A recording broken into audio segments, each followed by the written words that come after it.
aqui de muito boa qualidade, tá? Então, parabéns ao grupo. Alguém presente aqui na sala quer fazer alguma pergunta, alguma consideração, professora Denise? Gente, vocês viram que eu desapareci? O que aconteceu? Menina, interrompeu tudinho aqui. Aí eu tentei entrar de novo, eu pensei que tivesse caído para todo mundo. Aí eu pensei, falei, gente, ninguém me manda recado falando que tá dando problema. De repente o João Vitor estava falando, quando ele estava falando, aí interrompeu. E aí desapareceu o Zoom, tudo, eu tive que reiniciar. Mas aqui não interrompeu nada, viu? Porque que o João Vitor está falando pagando, eu não acho ruim, não. A única coisa foi que você perdeu a excelente apresentação do grupo. Não, Tá? mas eu vi, e assim, na hora que o Vitor estava falando, ele falando com muita propriedade das patologias. Nossa, foi excelente a explanação dele. Agora, do João Vitor, eu não vi. Na hora que eu voltei, ele já tinha encerrado. Mas das meninas, da Jennifer, da Gabriela, foi todo mundo foi ótimo. Então, parabéns ao grupo, certo? E agora nós vamos convidar o grupo de solventes, tá? Para poder fazer a sua apresentação. Então, quem são os membros do grupo de solventes? Eu quero que fala presente, certo? É a Isabela, que é a coordenadora. Presente. Letícia. Presente. Mariana. Presente. Andressa. Presente. Isadora. Presente. E o Elton. Presente.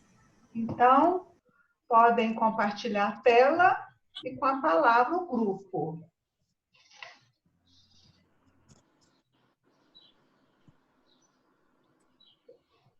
Boa tarde.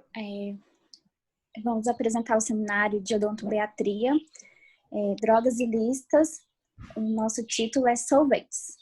Os integrantes são Isabela, Isadora, Letícia, Mariana e o Elton. E eu, Andressa Aleluia. Bom, as drogas ilícitas são substâncias proibidas de serem produzidas, comercializadas e consumidas. E uma dessas drogas podem ser compostas por substâncias de uso lícito, encontradas em indústrias comerciais e domésticas como solventes.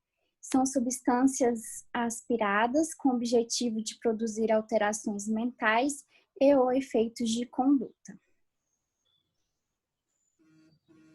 Essas são algumas drogas ilícitas: maconha, cocaína, êxtase, LSD, morfina, heroína e os inalantes ou solventes, que é onde a gente vai dar enfoque. Deixa eu passar. As drogas ilícitas podem causar arritmia cardíaca, insuficiência renal e cardíaca, câncer, AVC, alterações nas funções motoras, convulsões, necrose cerebral, disfunções no sistema respiratório e reprodutor e exaustão. Pode passar. A utilização comercial e médica. Tem como utilização comercial que são encontrados como dissolventes para ceras, colas, graxas, tintas, óleos, em perfumes, corantes, resinas e como combustíveis. Eles também são encontrados como utilização médica, que é o éter, o clorofórmio, que foram muito utilizados como anestésicos, e sendo abandonados pelo risco em sua capacidade de inflamar e causar alterações cardiovasculares. E como extratores de outras substâncias, o éter, acetona e demais representantes que podem ser usados para extração de outras drogas psicotrópicas, como a cocaína e o crack. Os solventes, eles são inalantes e são substâncias voláteis, São produtos industrializados ou podem ser preparados através de fórmula caseira. E essas substâncias, como inalantes, podem produzir efeitos tanto depressores como estimulantes alucinógenos. E alguns são produtos legais, vendidos normalmente no comércio, pois têm suas aplicações originais não ligadas ao uso de entorpecentes, mas por causa de suas propriedades acabam sendo usados como drogas. Como eu disse, algumas das aplicações originais, elas são encontradas em indústrias domésticas e elas são substâncias geralmente derivadas do petróleo. Exemplos são colas, tintas, esmaltes, tiners, vernizes, e dentre outros. Pode passar. Os solventes, eles são frequentemente usados por adolescentes e alguns trabalhadores. Seus efeitos são rápidos e se encerram também rapidamente, sendo uma situação propícia para que o indivíduo aspire novamente em busca de seus efeitos, facilitando sua dependência. A forma de apresentação é em gasolina, fluido para isqueiro, acetona, cola de sapateiro, massa plástica, lança-perfume, spray para cabelos e desodorantes. Os efeitos físicos e psíquicos podem causar náuseas, salivação, face avermelhada seguida de palidez, descompasso da respiração, sensação de estrangulamento, palpitação do coração, impulsividade, irritabilidade e fala atrasada. Os diferentes efeitos tipo de solvente das doses. Os problemas mais imediatos são os acidentes que o usuário pode sofrer pela falta de coordenação motora e o uso crônico pode ocorrer lesão no fígado ou no coração. Então, agora a gente vai falar desses efeitos em suas fases. Eles são divididos em 4 fases e essas fases vão da excitação até a depressão mais grave. Então, a primeira fase, ela é chamada de fase de excitação. Então, o usuário ele vai ficar eufórico, ele fica aparentemente excitado, ele vai ter perturbações auditivas e visuais, ou seja, ele vai ouvir aquilo que não tem, ele vai ver aquilo que não há e também vai sentir tonturas. E também pode apresentar náuseas, espirros, tosse, salivação frequente e a sua face pode ficar avermelhada. E a segunda fase, ela é uma depressão do cérebro quando ela começa a ser predominante. Então, a pessoa vai ficar confusa, desorientada, então ela vai pegar a voz meio pastosa, a visão vai começar a embaçar, ela não vai ter um autocontrole, vai vir as dores de cabeça, a pessoa vai ficar pálida e ela também tem essas perturbações de visão e audição. Já na terceira fase, a depressão começa a se aprofundar com uma redução acentuada do estado de alerta. Então, essa pessoa ela vai ter uma incoordenação ocular. Então, ela não vai conseguir fixar os seus olhos em determinados objetos. Então, não consegue a fixação do olhar. Então, ele também não vai ter uma fala enrolada, ele não vai ter os seus reflexos perfeitos. Então, eles podem também começar a ter alucinações bem evidentes. E já a quarta fase, ela é uma depressão tardia. Então, ele vai levar aquela pessoa à inconsciência, dando queda de pressão, vai ter sonhos estranhos e também vai poder apresentar convulsões. Então, essa fase, ela ocorre frequentemente naqueles usuários que utilizam essa droga em saco plástico. Então, após um certo tempo, eles não vão conseguir afastar essa droga do nariz. Então, eles vão ter uma intoxicação muito perigosa, podendo levar ao coma e chegando até a morte. Então, essa aspiração repetida desse solvente, crônica, ele vai levar a uma destruição dos neurônios, que são as células cerebrais. Então, eles vão causar algumas lesões que são irreversíveis no cérebro. Então, essas pessoas também que usam o solvente, elas vão se apresentar apática e vai ter uma dificuldade na concentração e possuir um déficit de memória. E na saúde bucal, quais são as consequências? Então, a gente pode ter que essa droga, ela é geralmente aspirada pela boca ou nariz. Então, eles vão gerar diversas consequências, como a diminuição do fluxo salivar, ela vai gerar uma erosão nos elementos dentais, o ressecamento da mucosa bucal e uma maior incidência de descamação gengival. E seu uso crônico também pode causar a irritação da mucosa bucal.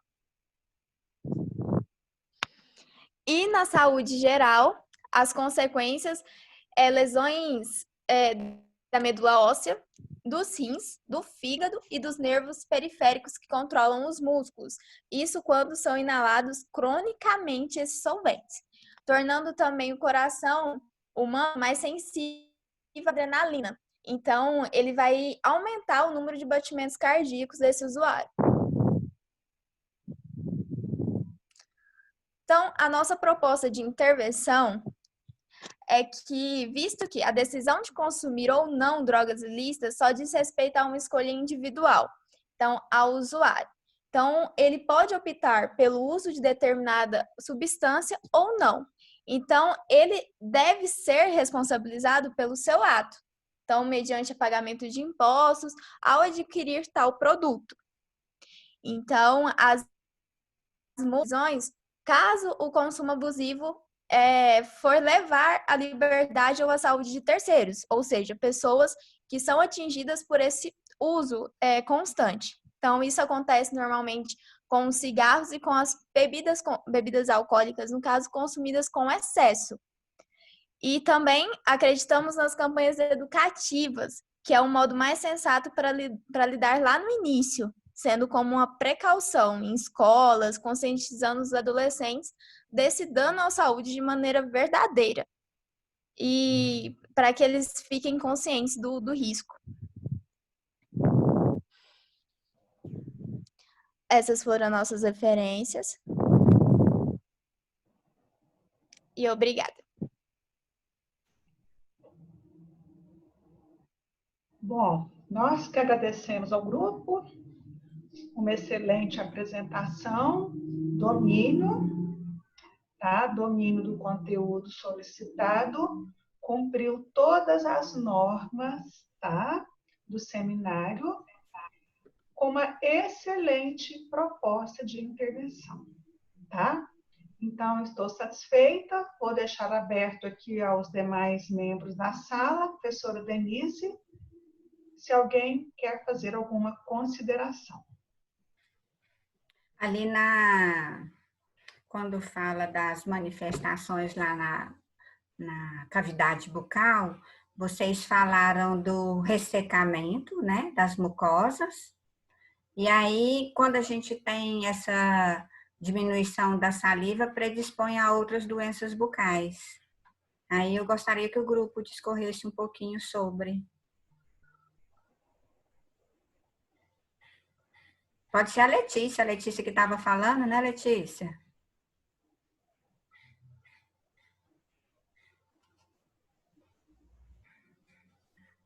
Letícia?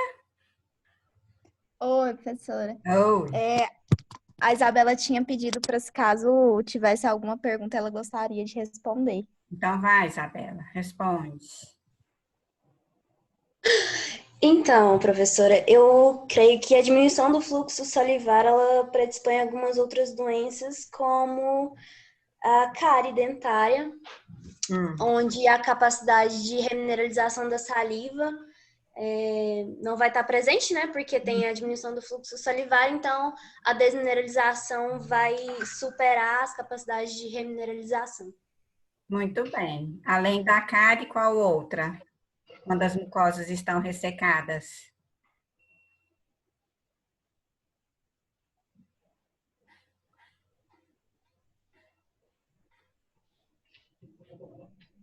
O paciente de respirador bucal que fica constantemente com as mucosas ressecadas, o que ele tem?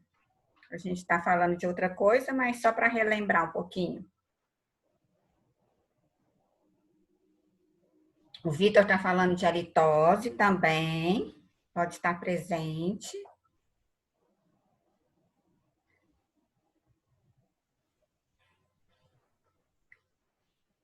Se alguém mais quiser ajudar o grupo, pode responder, sem problema.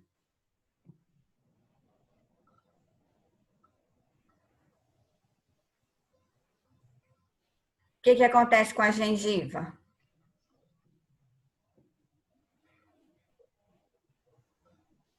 Quando não está lubrificada o suficiente.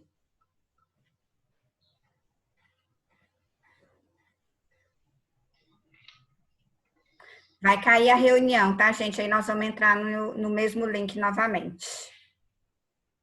Então, antes de cair, a doença cárie e a gengivite, tá, gente? E aí eu vou encerrar para a gente entrar no outro para começar com o próximo grupo, ok? Encerrei e vamos todos juntos.